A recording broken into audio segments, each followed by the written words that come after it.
StraighTallDay.com. The dark side of presence. Now, we talk about presence here often. You probably know that. You're a regular listener to the show. And it gets talked about generally, even by myself, as if it can only be a positive thing. Only good things come out of having presence. I told you about all these things. How it's the unconscious signal, how it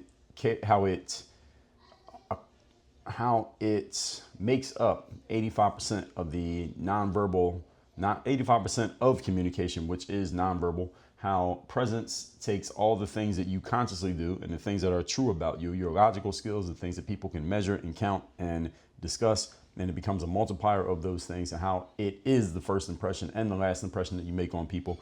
I mean, nothing but positive can come out of having presence, right? Well, the answer is wrong. There are some challenges to having presence, some ways that it does rather, have a dark side. So we talk about the confidence, the magnetism, having influence. The dark side to it must exist because everything in life has a trade-off. Remember, there are no perfect scenarios in life, only trade-offs. I told you about that in episode 2174. And we call it a trade-off. I'm using the term dark side here because it'll probably draw more clicks than if I called it the trade-off. But I could call it the trade-off, so maybe that'll be a better title. We'll see. The reason I call it the dark side is because, or the reason that it is a trade-off is because everything in life is a completely neutral thing. Presence, yes, I talk about it in a positive way. I frame it as a positive thing. But some of you have come across a person who had a negative presence that made you say, let me stay away from this person. Let me cross the street. Let me leave them alone. Let me not engage with this person anymore because something about this individual is telling me that they're trouble. Has any of you ever had that experience? The answer for all of you, of course, is yes. Now, the trade-offs of presence are what we're going to discuss here today. And I'm, again, re-referencing what I just said about the very concept of trade-offs is that everything in life being neutral, mean there's one side of it you can look at and say, okay, this is what you may frame as the positive, quote unquote, thing. But then there's a flip side of it that you can frame as the negative, quote unquote. It's not really positive or negative. They're just opposites of each other. So you got dark and you have light. Some people like nighttime more than they like daytime. Some people like waking up early more than they like staying up late. There's just flip sides to things. It's not necessarily a good or bad thing. We as human beings frame things as good or bad. What we're going to talk about here today is the dark side, the quote unquote bad side, that could be a bad side of presence. So when your presence is strong, it does not just attract admiration, which is the way that I have framed it in telling you, hey, here's why you need presence, because it can help you do A, B, C, D, E, and F, and those things are all true. But there's some other things that presence can do that you may not have thought about, or that you may not have been bargaining for when you first heard the sales pitch, so to speak, coming directly from me about the value of presence, because presence can also attract, in addition to more money, better job opportunities, more connections with other people, more people wanting to follow you, listen to you, respect your authority, respect your leadership, and more of an imprint that you leave on the minds of other people. While presence will attract all of those things, it can also lead to envy from other people who don't know how you're able to do what you do because they don't understand presence. It can lead to you having a level of intimidation that you imprint on other people, even though you're not even trying to do it, but they take it in a negative way because their weak presence is disturbed by your strong presence, and just general resistance from other people because you have an energy that seems to work so well for you. And despite their best efforts on a conscious level, they can't match what your energy is doing because, again, they don't even understand what you're doing or how you're doing it. Most people don't understand the concept of presence, whether theirs is working for them or against them. They don't even understand what's happening. So real presence, ladies and gentlemen, forces people to respond to you. And when you get people responding to you, I guarantee you, not every response you get is going to be a positive one. I was just engaging with somebody on X, formerly known as Twitter, on social media the other day. And it was talking about some content that had gone viral online that somebody else had made. And I was even saying this, I don't know if I was saying it in my live stream or maybe had said it here on this show, is that if you get a piece of content on the internet that gets seen by 100,000 or more people, doesn't matter what it is, doesn't matter what you said, doesn't matter who is involved. If at least 100,000 people come across a piece of content that you put on the internet, it is a guarantee, an absolute guarantee, you're going to get a whole bunch of negative comments. Guaranteed. Why? Because when something draws attention and it forces people to respond, and things on social media draw attention, you're guaranteed to get a bunch of responses because most people are spectators, not creators. They rather comment than actually be the person getting commented on. Not every response is going to be positive because you got that many people, just the law of averages. So I'm going to prepare you for what else is going to happen when your presence grows. So this is your warning of letting you know some of the trade-offs of you increasing the value of your presence and increasing the impact of your presence in your life. Point number one, topic once again is the dark side of presence. Number one, you will trigger insecurity in other people. This might be the first thing that happens. And in some ways, this triggering insecurity will be a good thing because you're triggering insecurity in people who you don't mind making them insecure. As a matter of fact, it might be a good thing to make them insecure because you put them on their heels and that puts you in an advantageous position depending on who they are. You have a strong presence as a boxer, for example, and you're going into a boxing match and you have your opponent intimidated and scared, then you have half the fight won before the fight even begins. That's actually a good thing. If you're in any level of competition, you have your opponent intimidated, then you're already in their head and they're not focused clearly on what they need to do because they're focused more on you. Michael Jordan used to talk about when he played in his prime years, he said sometimes he would get into trash talking during the game, and the trash talk was done mostly not because he was trying to get a point across to his opponent, but to get himself going because he had to back up whatever he was saying. And he found that when he started trash talking with an opponent, often the opponent would return the trash talk out of pride and ego. And at the same time, the opponent would get so focused on beating Michael because of the trash talk battle that they stopped focusing on doing what they needed to do for their team. Whereas Michael said he would talk trash while at the same time still working within the concept of his team. So the intimidation factor can throw another person off in a way that could work in your favor, but it also could it can trigger insecurity in people that leads to them doing things to undermine or attack or challenge you simply because you're triggering something emotionally in them that they can't quite place or they don't want to admit to or they don't know how to deal with. And they're going to peg you as the reason for it, and you are the reason for it, but they're going to have unhealthy ways of dealing with it, which means it's going to come back on you. Weak people, especially males, feel even smaller when a strong presence enters a room. A man who is already weak and you as a strong presence, man or woman, enters a room is going to make that weak man feel even weaker than he already felt before you walked in the room. Now, understand there are different ways that a weak person can respond to being triggered, but they do feel it whether they let you know about it or not. So they may just have negative thoughts about you. But instead of showing respect to you, like the weak person could do, they have the option of doing that. But instead of doing that, some weak men will respond with some form of jealousy or some subtle sabotage. And again, a lot of this happens in people's minds before it travels to their actions or comes out of their mouths, if it ever becomes an action or something that comes out of their mouth. But they will be thinking about it all the time, and they will resent you for it. I told you how I was just thinking about this maybe about 2 days ago, but I told you all this story many episodes ago, probably 1,000 or so episodes ago, how I was at the run club in Miami. There's a thing called the Brickell Run Club. And there's people just get together like once a week and they just run in certain parts of the downtown area of town. And when I first came to this neighborhood, when I first heard of the run club, I went and joined the run club and ran a couple times. Well, you don't have to actually join, you just show up. So I showed up to the run club maybe about 3 or 4 times and then I stopped going. But the 3 or 4 times that I went, and mind you, this is in the middle of a very highly populated area of Miami. It's not a lot of black folks. And at the run club, there definitely wasn't a lot of black folks. I mean, there's a lot of black people, if you just by raw numbers, probably, I don't know, maybe a couple thousand in this area. But at the run club, there were not that. It was maybe in the whole group, out of maybe 200, 300 people who showed up to the run club, there might have been like 5 black guys total. And I was one of them. And I saw this other black guy there who was running. And I remember as we're running, I looked in his direction because he was maybe about 10 feet away from me. I looked in his direction just to see if I knew who he was and figured that, okay, it ain't that many black people here. I might as well acknowledge the one black person that I see. And I'm looking in his direction. The guy wouldn't look back at me. And maybe at first, maybe the guy's just shy. Maybe he's just socially awkward. Maybe he doesn't like talking to people, which didn't quite make sense because you don't show up to a run club not looking to socialize, because the premise of the run club is running, but the real reason for the run club is socializing. So you can meet other people who like to run, who live in the same neighborhood as you. That's the purpose of the run club. But the guy wouldn't look at me. So I thought, oh, maybe this guy's just weird. I saw him again the next time I went to the run club. And again, the guy wouldn't look at me. And it got to the point that I'm thinking, because I was in his purview, within his peripheral vision, that he clearly could see that I was there, but he wouldn't look at me. And I'm thinking to myself, this guy is actively trying to not look at me. He's avoiding making eye contact with me. And why is he avoiding making eye contact with me? Does he not like black guys? I mean, he's black himself. So what the hell is this guy's issue? He wasn't talking to anybody else. I don't know if he was gay. I mean, I don't think he thought I was gay. So what was his issue? Why was he not looking at me? I couldn't understand it. I thought maybe this guy's just a weirdo. So I forgot about it, stopped going to the run club. About 2 months later, randomly, it maybe came to me in my sleep. I don't know. I remember that I knew this motherfucker. I knew this guy. Here's where I knew him from. I played in a basketball league in South Miami, which is from the downtown Brickell area. South Miami is probably in 15, 20-minute drive. Basically down there near the University of Miami. Just go south. I played in a basketball league there several years earlier. This had to have been maybe 3 or 4 years prior to this guy not looking at me. And this guy, he wasn't even playing in the league. He was a referee in the league. And in one particular game, I only saw this guy reffing one time. In one particular game, he went on a power trip. He tried to call some technical fouls on me, which are basically unsportsmanlike calls in sports, in basketball rather.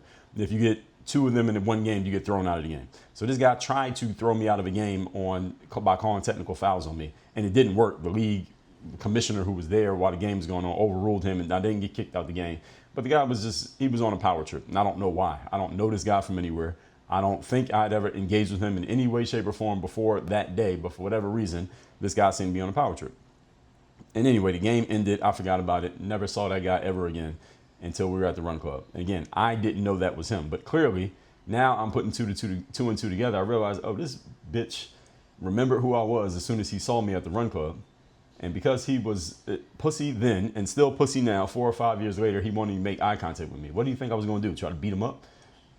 Clearly, he couldn't have thought that because he could see me looking at him. So clearly, if he thought that I remembered him, because he clearly remembered me, he thought that I remembered him. Why didn't he didn't say anything. He didn't do anything. He didn't leave the run club. He kept running. So, I mean, what was his issue? Didn't make any sense to me. My theory to this very day is either A, this guy was having a bad day that one day in the basketball league and he decided to just call technical fouls because he felt like it. Maybe that's it. Or my other theory is that this guy knew me or knew of me from somewhere before that day at the basketball league. And he was just letting his energy out about me through calling those technical fouls. I have no idea how, when, or where, or who this guy was. Have no idea who he is. I have not seen this guy since. This is probably about 10 years ago that all this happened.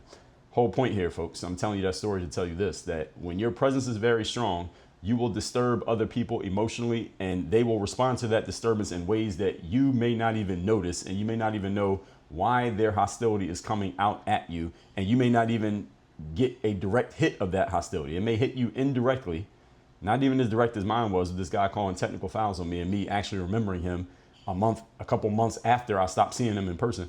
They may do something to sabotage you and you don't even know they did something to sabotage you. That's what I mean. I'll give you another example. This is probably around the same time, maybe a year or so before the story that I just told you. It's probably about 2014, 2015. I decided when I was getting out of basketball that my first foray into the business world full time was going to be, in addition to the content that I was already creating, selling programs, courses, books, and stuff like that. I was already doing that. I decided the next thing I was going to pick up was professional speaking. I was going to go around and give speeches and charge money and get paid to give speeches. I had just found out at this time, this is about 2014, I just found out that there was a whole industry based around this, and there was a lot of money in this industry, and there's a lot of people who did it as a full-time job. I decided I can get into it. I can speak. I got some good things to say. I got this whole work on your game philosophy. I can do that. So the first thing I thought of was, man, why not reach out to somewhere that people already know me and let's see if they'll book me to be a speaker, because I've already proven myself. I didn't prove myself. I already proven myself professionally, having done something successfully, being a professional athlete, and now I'm known on the internet. At the time when being known on the internet was a newer thing. It's still a thing now, but it was a much newer thing. I reached out to my former college. Now, the school I graduated from is the Altoona campus of Penn State University. So I reached out to the people at Penn State Altoona, wrote them an email. I'm pretty good at selling myself through the written word. Sold myself in the email, told them who I was. I wrote the alumni department. All right, I'm an alumni. I went to school this year, and I graduated at this time, and I've been doing this since then. And I got this going on, and this, and this, and here's my website, and made myself look like a superhero. Sent them an email. They responded to the email. And they said, well, Dre, look, a few of our people are going to be down in Florida. We see you're based in Miami. We're going to be in Miami in a couple months. How about we all meet up and talk? So they were looking at this as a promising lead, clearly, because they did sit down and meet me. We sat at the Biltmore Hotel in Miami, Florida. Those of you who know about the Biltmore, very nice historical place in Coral Gables. We sat at the Biltmore Hotel for about 3 hours, had a conversation, ate, and all this stuff, got to know each other. This is me.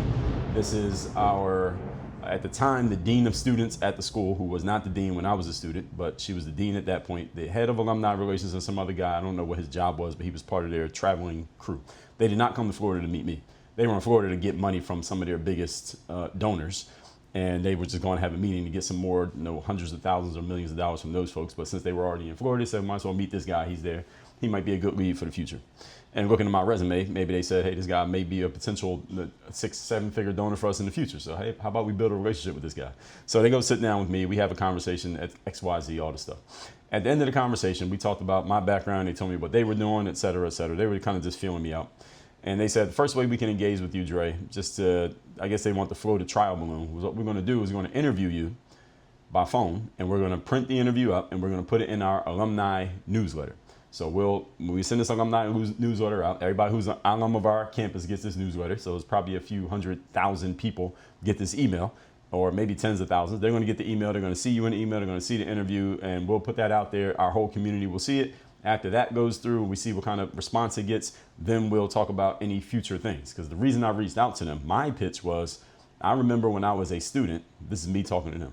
I remember when I was a student, you all would sometimes have speakers come to the campus and give speeches. You would have politicians come, or some person from Hollywood, or maybe just some person who's talking about success or something like that. They come talk to the students, or you have some event and the students could show up to the event if they wanted, or not show up if they didn't want to.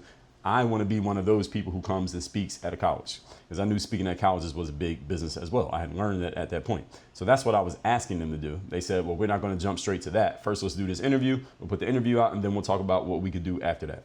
So they put the interview out. Remember the day came out, the interview came out, I was excited. I remember sending it to my parents, and I posted it on my website and all this stuff. And several people who I had gone to school with, because at this point I was about 10 years removed from graduation. Several people I had gone to school with emailed and texted me and said, hey, Dre, I saw you in an alumni newsletter. That's great, et cetera, et cetera. So it was all cool. The next day, I was still riding the wave of the positivity of that email coming out and the article being out. And I went to the article just to look at it again, because I was going to pull something from the article, and the link wasn't working. The link was broken. So I go back to the email itself, and I'm clicking a link to the article, and the link is still not working. And for whatever reason, it looks like it's no longer on the website. Then I go to the school's main website. The website is up, but the article has just disappeared from the website. So I'm like, what the hell is going on? So I reach out to the alumni director. I remember this woman. Her name was Susan. And I reached out to Susan, and I'm like, hey, Susan, I'm on the website, and it looks like the article is not up there. Do you know what's going on? And there was a pause before she spoke. And I could tell she was just trying to figure out how to tell me what she was about to tell me. She said, Dre, we had to remove your article from the website. And of course, my answer is, why did you remove my article from the website?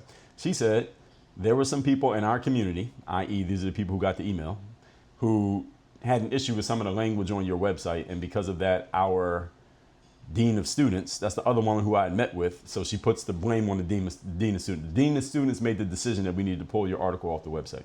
Now, I think this is some bullshit, because the dean of students doesn't give a damn about an alumni email. I don't think she really cares. I think it was Susan's call, but she didn't want to take ownership of it, because then I had her on the phone. So then she would have had to defend her own decision. So she put it on somebody else that wasn't there, so she could give herself some plausible deniability. Long story short, the article didn't go back up. And what had happened there was that trial balloon they threw out there of me being interviewed and being on the alumni email was to see, okay, let's put his name out there, and all of our friends in the community, let's see if there's anybody here who has a problem with this guy, because if they do, they'll let us know. So it was actually a smart move by them strategically to do the interview first, because they were able to see, all right, there's some people in our community who don't like this guy for whatever reason. Now, who those people were, what they said, was it the language on my website? Probably not. It was probably somebody from the community who I maybe didn't have a good relationship with when I was a student. Maybe I dated some guy who's now married to I dated some girl I didn't date some guy. Maybe I dated some girl who is now married to some guy, and the guy knows, and he made a phone call and said, get that mofo off the website. I don't mess with him. I won't donate you all money ever again if you have this guy on the website. Who knows? I don't know. And what I'm saying here is, I'm not saying this is going to happen to you. What I'm saying is, when you have strong presence, there will be people who try to undermine and sabotage you, and will successfully undermine and sabotage you, and you don't know who they are. You don't know what exactly they did. You don't know how they were able to pull it off. And it will never be made direct front line to your face for you to even engage with it, but it's going to happen. This kind of stuff happens all the time, especially when, again, if you trigger insecurity in another person, especially in a man, they will do things to undermine you, and they're not going to directly confront you, because if they were going to directly confront you, then the insecurity wouldn't have been their problem in the first place, for the most part, as a general rule. So it's not your fault that another person is weak or insecure. And you should be aware of this. At the same time, Because as you build your own personal presence, as the strength of your presence increases, this very thing could be the catalyst that causes the response that you get from other men, even though you don't feel as if you did anything to cause a reaction in them. And you didn't. You didn't do anything directly to make them respond to you, but they did something to respond. They did something to respond to you simply because you triggered something in them. And again, you didn't even try. Point number 2. Today's topic, once again, is the dark side of presence. Number 2, you create enemies. If this isn't clear to you already, when you come across as a powerful person, the more your presence is felt, the more people will position themselves against you. Why? Because of human nature. This is just simple human perversity. That if you look like a person who is successful, a person who's winning, a person who's going somewhere, it's going to trigger insecurity by the mirror effect, i.e. your success makes other people look in the mirror and ask themselves, why aren't they as successful? And they have two options: either do the work to become as successful as you, or in some way in their own mind bring you down so that you two are more equal. And this is what most people do. As they say, you want to have the tallest building in town. One way is to build a really tall building. The other way is to tear down everybody else's building. When your presence is strong, other competitors will see you as a threat. And some people who you don't even know are competitors see you as a threat. And even your own colleagues and peers may plot against you quietly. You don't know. And when you have a strong presence and you're out there and you're seen, there's a bunch more people who know about you than you know about them. It's another thing when you're known on the internet. There are people who know about you and are looking at you. You're at the mall and there are people watching you. Like, they know you from YouTube or the internet or your podcast. They're not going to say anything to you, but they're watching you and clocking your behavior and movements. And they're going to have an opinion about it. And you don't even know that they exist. You don't even see them, but they're watching you. This is what happens when you have a big presence, is that you're being watched more than you can do the watching. Simply because, again, you draw more attention than they do. And they may plot against you quietly. And they may act against you quietly. Plotting is one thing. Plotting is just a thought. Acting is when they actually do something. Presence puts a target on your back, and it can leave you feeling isolated. And the bigger your presence, the more isolated you will be. This is a guarantee. When your presence is undeniable, there are fewer people who can relate to you. Simple as that. You're not going to have a ton of friends when your presence is undeniable. You will have associates. You will have admirers. You will have orbiters, people who orbit you and hover around you. You will have spectators, people who watch you, a lot of them, when you have a big presence and a strong presence. But you're not going to have a lot of friends because they won't be able to relate to you and you can't relate to them. This is the trade-off of strong presence. Some people will keep their distance from you because they feel overshadowed around you. In other words, they don't want to be around you because around you, they can't be the most important person in the room. It's impossible. So they go in a room where you're not there so that they can be important, because if you come in the room, then their importance lessens. And this could be a person who used to be your equal, but now because your presence has gotten so big that they can't hang with you anymore. They decided they can't do it. I remember I made an episode some time ago about why you will lose some friends over the next few years. And let me tell you what episode that was. It's episode number 989. Why you will lose some friends over the next 5 years. And one of the reasons that you're going to lose friends over the years is because you are continually growing and advancing while your friends are still in the same spot. So over time, when they used to be able to stand next to you, metaphorically speaking, they're now behind you because you've advanced and they didn't advance, or you advanced a lot further and faster than they have. And they may not like the feeling of, wait a minute, me and this person used to be equals, but now we're not anymore. So now they feel less than when they're standing next to you. And they may not like that feeling. So they decide to just avoid you because they don't want to be reminded of where you two used to be the same, but now you're further ahead. So they'll just stay away. And they may go as far as to make it seem as if you are the one avoiding them. They may try to emotionally guilt trap you instead of flipping it the other way around, and when it's actually them avoiding you. So be wary of this. This kind of thing can happen. Other people will stay away from you because they don't want to be challenged by your presence, because they know that their presence cannot match up to yours. And this doesn't have to be somebody you know. It can just be a person, period. Point number 3. Today's topic, once again, is the dark side of presence. Number 3, your responsibility becomes heavy. When you're a person of strong presence, other people ascribe skills, knowledge, and abilities to you that you may not even have. But because your presence is so strong, they feel that their biology tells them they should follow you. Whether you're actually capable of leading them is irrelevant. Their biology tells them to follow you because of the way you carry yourself compared to the way they carry themselves. So now you have all this additional responsibility just by the mere fact of being who you are and being how you are. Presence makes you the focal point, whether you want to be the focal point or not. When your presence is strong, everybody's watching you. And you don't even have to want to be being watched. They just watch you. Charles Barkley was telling this story when he was on, it was he and Michael Jordan were on the Oprah Winfrey show once. This is years ago, back in probably close to their playing days, either when they were still playing or right after. And Charles said, sometimes when I go out with Michael Jordan, it's crazy because we'll go to a bar and we're shooting pool at the pool table, and people will just stand around the roped off pool table area and just stand there and just stare at Michael. They'll just stare at him. And they're not doing anything. He's not doing anything. We could just be sitting there talking or having a drink or smoking a cigar, and they will just stand there and stare at him like he's a statue.